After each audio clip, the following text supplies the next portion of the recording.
Assalamualaikum warahmatullahi wabarakatuh. Ketemu lagi dengan Ibu Evi Yutriani.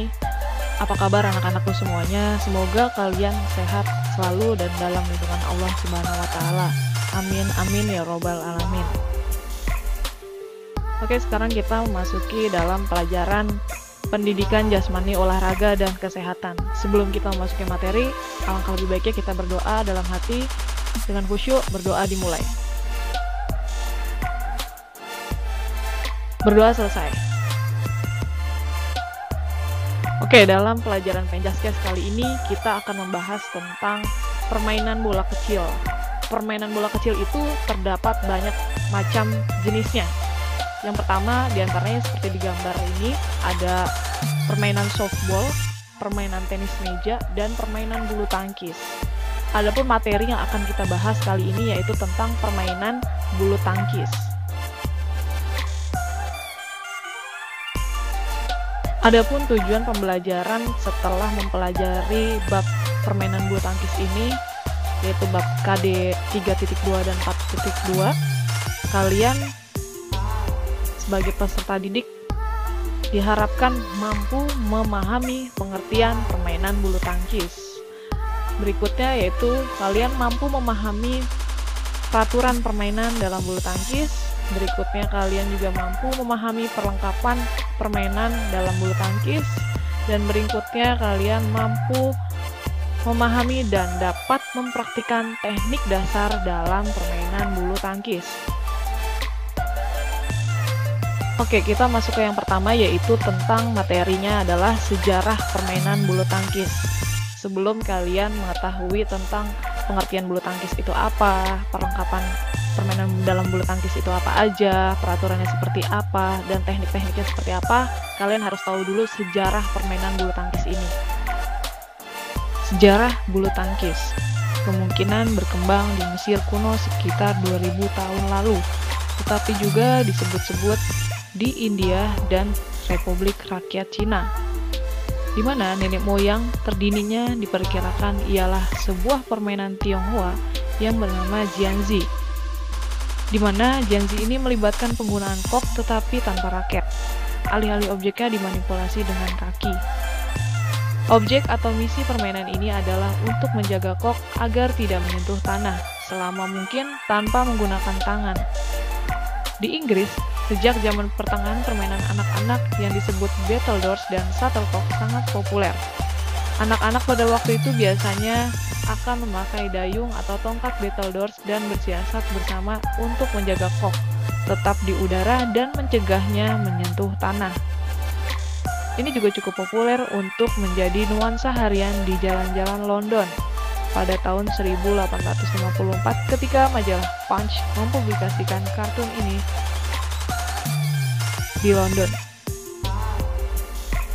Penduduk Inggris membawa permainan ini ke negara Jepang, ke Republik Rakyat Cina, dan ke Siam yang sekarang adalah negara Thailand, selagi mereka mengkolonisasi negara-negara di Asia. Ini kemudian dengan segera menjadi permainan anak-anak di wilayah setempat mereka. Olahraga kompetitif bulu tangkis ditemukan oleh petugas tentara Britania di Pune, di India pada abad ke-19, saat mereka menambahkan jaring dan memainkan secara kompetitif. Oleh sebab kota Pune dikenal sebelumnya adalah sebagai Pona, permainan tersebut juga dikenali sebagai Pona pada masa itu. Para tentara membawa permainan ini kembali ke Inggris pada tahun 1850-an. Olahraga ini mendapatkan nama yang sekarang pada tahun 1860 dalam sebuah pamflet oleh Isaac Spratt, seorang penyalur mainan Inggris, berjudul Badminton Battledore, A New Game. Ini melukiskan permainan tersebut dimainkan di gedung badminton di Inggris. Rancangan peraturan yang pertama ditulis oleh Klub Badminton Bath pada 1877.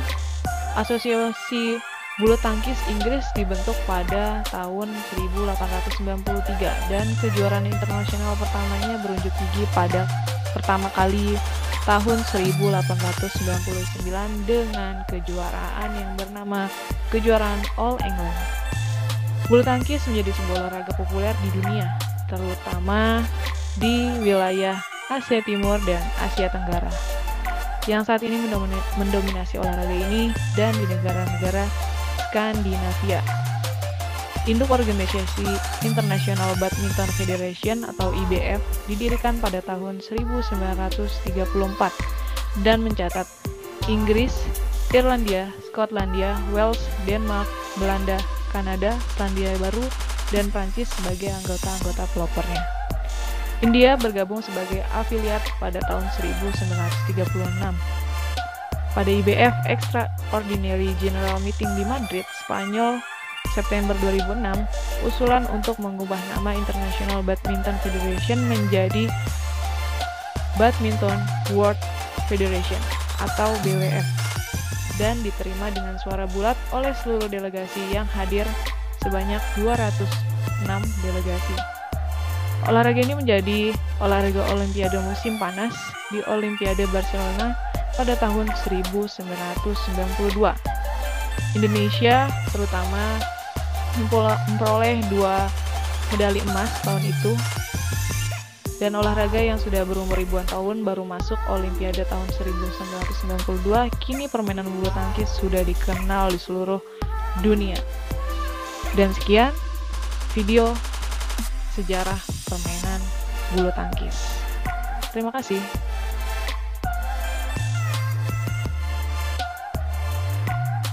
Oke, selanjutnya kita masuki pembahasan yang kedua. Setelah tadi kita mengetahui sejarah tentang permainan bulu tangkis, kali ini kita masuki tentang sarana dan prasarana dalam permainan bulu tangkis. Oke, sarana prasarana yang dibutuhkan dalam bulu tangkis yang pertama adalah raket. Pada tahun 1970-an, gagang raket dan daun raket masih terbuat dari kayu. Namun, pada saat ini raket sudah terbuat dari berbagai jenis bahan. Yang pertama adalah aluminium, grafit, dan karbon. Di tengah daun raket terdapat jaring yang dibuat dari senar atau string berupa tali plastik sintetis. Senar yang baik adalah senar yang dapat dipasang sekencang-kencangnya, tetapi tidak mudah putus. Dengan tarikan 21-24 ukuran kekencangan raket, agar dapat memantulkan kok yang dipukul dengan kencang dan cepat.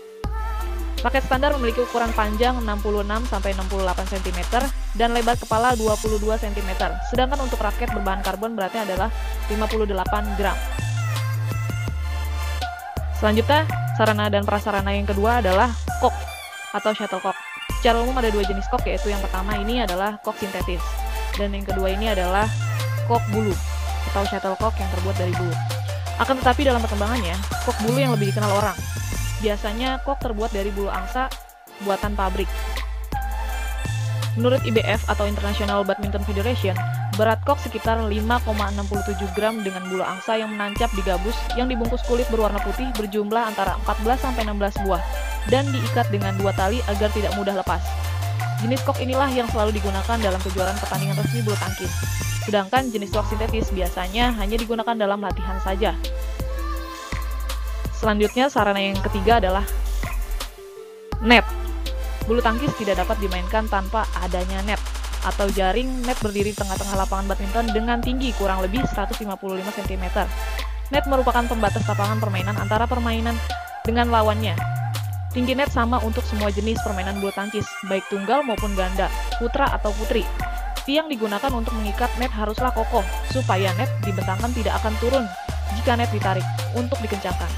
Tinggi net di tengah-tengah harus 152 cm dari permukaan lapangan. Selanjutnya itu adalah sarana yang keempat, adalah lapangan. Lapangan bulu tangkis membutuhkan ruang sekitar 12 x 20 meter dan dapat dibuat di ruangan terbuka atau tertutup.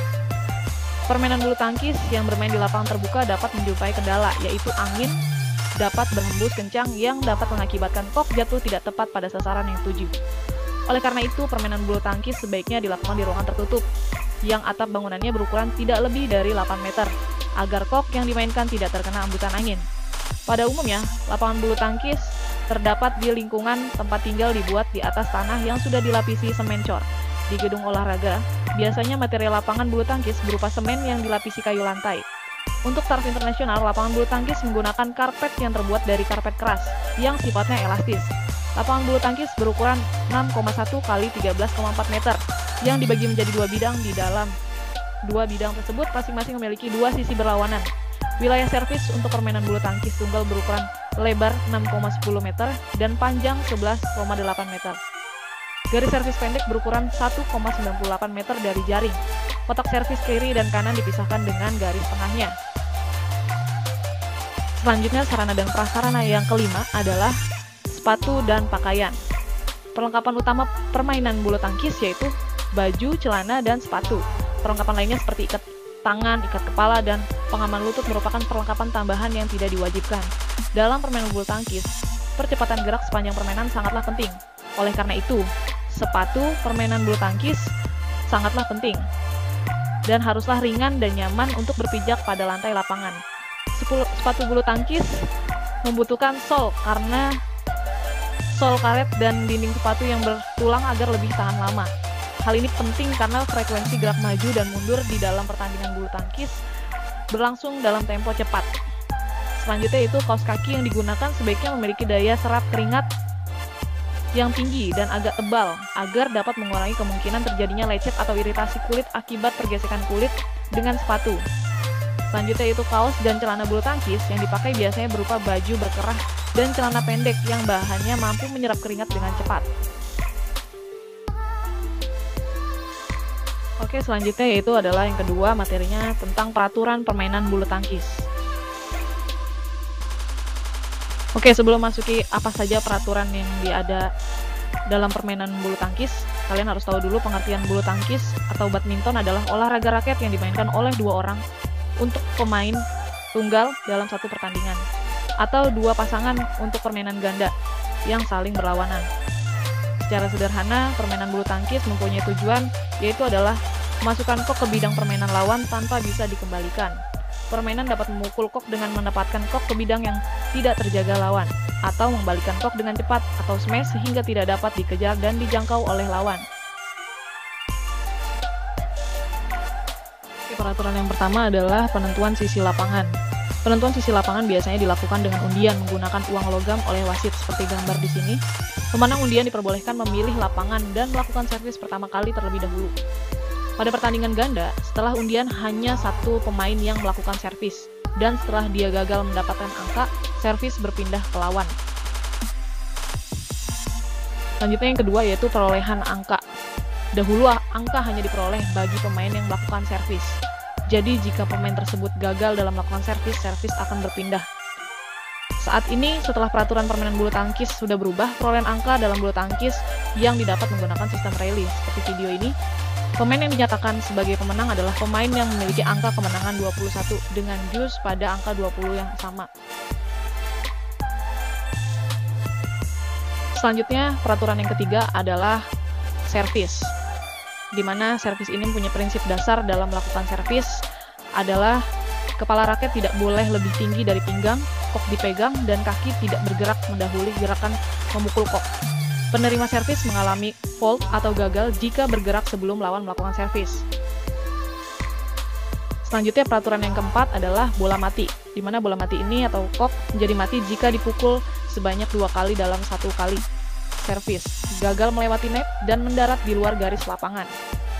Adapun sebab lain bola mati adalah seperti gambar di sini, jika raket melewati atas net atau menyentuh net dan kaki pemain melewati batas garis bidang. Kalau di gambar ini adalah raketnya melewati batas net. Selanjutnya, peraturan yang kelima adalah dalam pertandingan resmi, yaitu ada wasit. Nah, ini peraturan yang kelima adalah wasit. Jadi, pertandingan bulu tangkis dipimpin oleh seorang wasit atau umpire. Wasit tersebut duduk di sebuah kursi setinggi net yang berada di sisi lapangan di antara dua bidang permainan. Wasit tersebut dibantu oleh seorang hakim servis dan 2-10 hakim garis. Nah, ini yang di sebelah net ini adalah hakim servis, dan 3 ini sebagai hakim garis.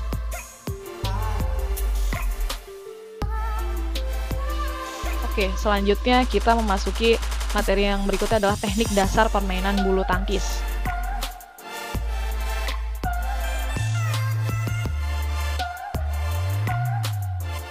Untuk dapat bermain bulu tangkis dengan baik, seorang pemain harus menguasai teknik dasar permainan bulu tangkis.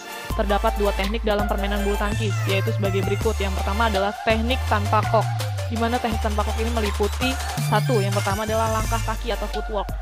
Agar dapat memukul kok dengan baik, seorang pemain harus memiliki posisi dan kecepatan gerak yang baik. Pada umumnya, sikap dan langkah kaki yang benar dalam permainan bulu tangkis akan menunjang seorang pemain dalam bermain bulu tangkis. Berikut adalah hal-hal yang harus diperhatikan dalam melakukan gerakan kaki atau footwork.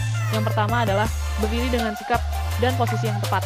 Yang kedua yaitu latihan langkah ke depan, ke belakang, ke samping kanan, dan kiri pada saat memukul kok dengan tetap menjaga keseimbangan tubuh. Yang ketiga adalah meluncur dengan cepat untuk mengejar dan mengembalikan kok. Yang terakhir yaitu langkah lebar dengan loncatan 1 atau 2 langkah kecil. Setelah itu diakhiri dengan langkah lebar dan jalan meloncat.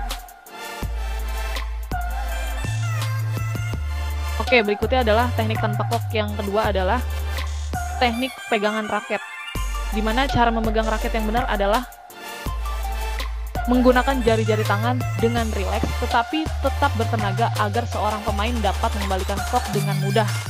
Teknik pegangan raket dapat dibedakan menjadi dua macam, yaitu sebagai berikut. Yang pertama adalah forehand grip. Yang kedua yaitu backhand grip. Oke, sekarang kita memasuki teknik yang kedua, yaitu teknik dengan kok. Setelah tadi kita mempelajari teknik tanpa kok, sekarang teknik dengan kok atau teknik pukulan, di mana teknik dengan kok atau teknik pukulan ini merupakan cara memukul pada permainan bulu tangkis dengan tujuan mengarahkan kok ke daerah lapangan lawan. Adapun berikut macam-macam pukulan dalam permainan bulu tangkis. Yang pertama yaitu pukulan servis, yang kedua yaitu pukulan lob, yang ketiga yaitu pukulan potongan, yang keempat yaitu pukulan smash, yang kelima yaitu pukulan drive, dan yang terakhir adalah pukulan permainan net. Oke, sekarang kita memasuki pukulan yang pertama adalah pukulan servis. Pukulan servis dilakukan dari satu sisi lapangan, kiri atau kanan secara menyilang dan menyeberangi net ke daerah lapangan lawan.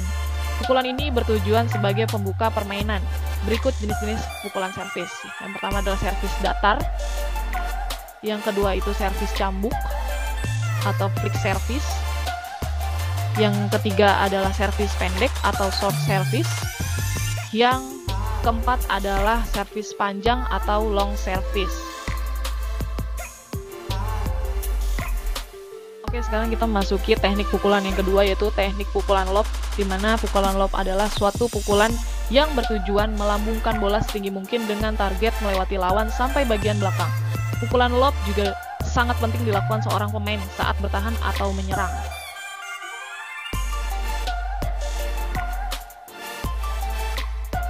Oke, selanjutnya pukulan yang ketiga yaitu pukulan potong atau drop shot. Pukulan drop shot adalah pukulan yang dilakukan dengan tujuan menempatkan bola sedekat-dekatnya pada net lawan dengan cepat. Pukulan potong dapat dilakukan dengan dua cara, yaitu sebagai berikut. Drop shot dari atas dan drop shot dari bawah. Oke, selanjutnya teknik yang keempat adalah teknik pukulan smash. Pukulan smash adalah pukulan keras dan cepat ke daerah lapangan lawan. Biasanya pukulan smash dilakukan untuk menyerang dan bertujuan mendapatkan poin. Pukulan smash dapat dilakukan dengan beberapa teknik pukulan, yaitu sebagai berikut.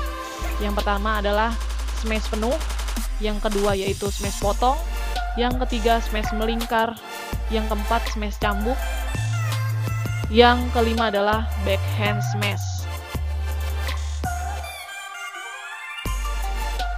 Oke, sekarang masuki teknik pukulan yang kelima, yaitu teknik pukulan drive. Di mana pukulan drive adalah pukulan yang dilakukan dengan mengarahkan kok secara mendarat. Ketinggian kok sedekat-dekatnya di atas net. Pukulan drive biasanya digunakan untuk menekan lawan atau tidak memberikan kesempatan kepada lawan mendapatkan bola lambung agar lawan tidak dapat melakukan serangan. Oke, sekarang kita masuki teknik pukulan yang terakhir, yaitu permainan net atau netting. Permainan net atau netting adalah pukulan yang paling sulit dalam permainan bulu tangkis. Permainan net memerlukan kecermatan yang tinggi dan kehati-hatian yang tinggi juga agar dapat dilakukan dengan baik. Berikut hal-hal yang harus diperhatikan dalam melakukan permainan netting. Yang pertama adalah upayakan lambungan bola harus serendah mungkin dengan net. Yang kedua, jatuhnya kok harus dekat dengan net. Yang ketiga, kok harus diambil ketika masih di atas, karena akan memberikan kesempatan lawan lebih siap untuk mengembalikan kok.